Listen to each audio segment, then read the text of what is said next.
তো কালকে হইলো কি, আমি ব্যাংকের মধ্যে ফট কইরে গেছিলাম জিজ্ঞাসা করতে যে ডিবিডি লিঙ্ক কিভাবে করতে লাগে। তো ফার্স্টে ভালো মতনই জিজ্ঞাসা করলাম যে ব্যাংকের যে লোকটা ছিল। তো আমি ভালো মতন রেসপেক্ট দিয়ে তার সঙ্গে কথা বলতেছিলাম, কিন্তু তারপর হইলো কি, আমাকে সে হঠাৎ কইরে গালাগালি দিয়ে কথা বললো। আমি জানি না কেন, হইতে পারে ওর দিনটা অনেক খারাপ ছিল, কেন কি এখন সব মহিলাগুলো হচ্ছে মানে ডিবিডি লিঙ্ক করার জন্য যাচ্ছে বা ইসে করার জন্য যাচ্ছে। কিন্তু তারপর আমি নোটিস করলাম একজন ব্যক্তি আসলো যে কনফিডেন্সও ছিল একটু। সে হচ্ছে ওর সঙ্গে ও যখন ওকে জিজ্ঞাসা করলো, মানে ওকে একটু রাইগে কইরে বা একটু অ্যাগ্রেশন ভাবে কথা বললো, তখন ওর সঙ্গে ভালো মতন বিহেভ করলো আর ভালো মতন কথা বললো। তখনই আমি একটা জিনিস নোটিস করলাম যে তুমি যদি কারোর সঙ্গে যদি ভালো মতন কথা বলবা মেনলি, তখনই হচ্ছে দেখবা তোমার ভালো মানসিকতাটা বা তোমার কাইন্ডনেসটা সবাই হচ্ছে মানে লাভ উঠানোর চেষ্টা করবে। তো হয় কি, আমরা যে সবাইকে আমরা ভাবি আমাদেরকে আমাদের বাবা-মা বলে যে সবসময় যে সবার সঙ্গে নাইস ভাবে থাকবা, কাউকে কোনোদিনও ডিসরেসপেক্ট করবা না। কিন্তু তুমি যদি এটা রিয়াল লাইফে বা প্র্যাকটিক্যাল ওয়ার্ল্ড এর মধ্যে যখন করতে যাবা, তখন আপনারা যখন দেখবেন আপনাদেরকে উল্টা হচ্ছে তুমি কোনো রেসপেক্ট পাবা না। তুমি হচ্ছে উল্টা হচ্ছে তুমি হচ্ছে মানে খারাপ হয়ে যাবা বা তোমাকে হচ্ছে সবাই বুলি করতে থাকবে। কলেজে হোক বা স্কুলে হোক, টিচারও কিন্তু তোমাকে দেখবা যে বুলি করবে হচ্ছে যেই স্টুডেন্টগুলো একটু হচ্ছে মানে টিচারদের কথাও শুনে আবার চুপচাপও থাকে, তারা হচ্ছে টিচাররা তাদেরকে বেশিরভাগ বুলি করে। তো এইটা হচ্ছে নাইস প্লেস সিনড্রোম। তো নাইস গাই সিনড্রোমও বলতে পারো এইখানটায়। তুমি যত ভালো মানুষ হবার চেষ্টা করবা, তাহলে পরে তুমি আরো হচ্ছে বিপদে পড়বা আর তোমাকে লোকরা ফায়দা নিতে থাকবে। মেইনলি এটা সবাই জানে। এবার হচ্ছে দেখো, জঙ্গলে যে গাছগুলো হচ্ছে সোজা থাকে তাদেরকে আগে কাইটে দেয়, আর যারা টেরা বেঁকা একটু থাকে তাদেরকে পরে কাটে। এটা হচ্ছে চাণক্য বইলে গেছিল এই জিনিসটা, আমি এখন বুঝতে পারলাম। এবার দেখো কতগুলো জিনিস আছে যেগুলো তোমাকে সবসময় মনে রাখতে লাগবে আর এগুলো বন্ধ করতে লাগবে। তুমি যদি সবসময় হ্যাঁ বলে থাকো সব জিনিসের জন্য, তোমাকে না বলা শিখতে লাগবে। সবথেকে দুনিয়ার মধ্যে হচ্ছে না বলাটা একদমই কঠিন। যেরকম হচ্ছে সাপোজ তুমি ধরো, আমি আমার কথাই বলি, আমার বন্ধুরা ড্রিংকিং করে, আমিও কোনো সময় করিনি হঠাৎ করে।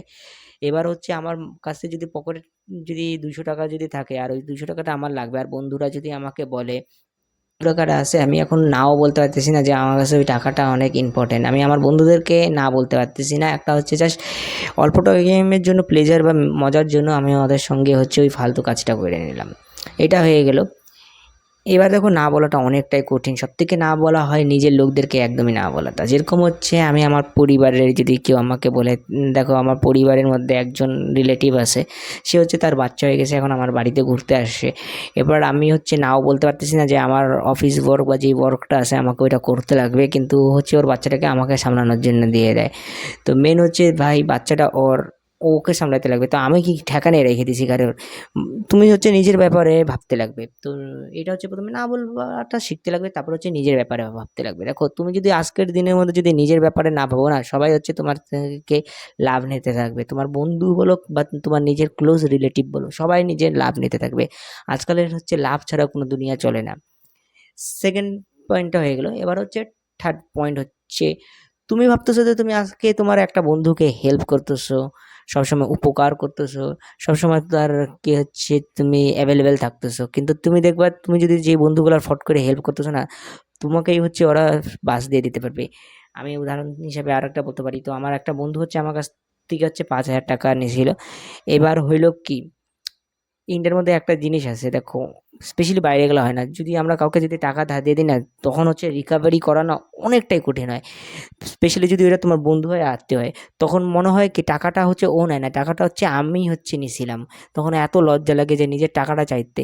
এইজন্য একটা জিনিস মনে রাখবা, যাকে হেল্প করবা তার ওই জিনিসটা ভুলে যাবা।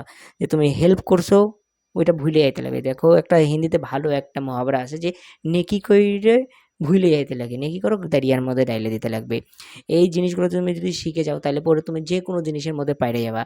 আর সবসময় এভেলেবেল থাকো দেখে তুমি ওই জন্য এসে যাবা। এবার রিলেশনশিপের দিকের মধ্যে হয়ে যায়, আমরা নাইস গাইরা না যে আমরা প্লিজিং করতে থাকি। কোনো মেয়ে যদি ভাবো তোমাকে যদি বলে যে আকাশের রংটা হচ্ছে কালো, তাহলে পরে তুমি ওকে পছন্দ করে দেখে তুমি ও মেয়েটা সুন্দর দেখে তুমি হ্যাঁতে মেরে দেবা। তুমি সিম্পিং করতে থাকো ওই জায়গাটার মধ্যে। এই জন্য মেয়েটাও লুজিং ইন্টারেস্টও হয়ে যায়।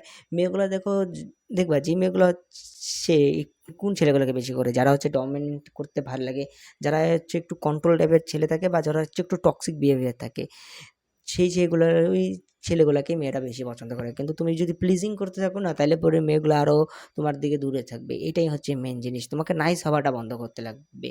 নাইস হওয়াটা বন্ধ করতে লাগবে, কিন্তু এরকম না যে তুমি কাউকে যা চাকু মাইরে দিলা।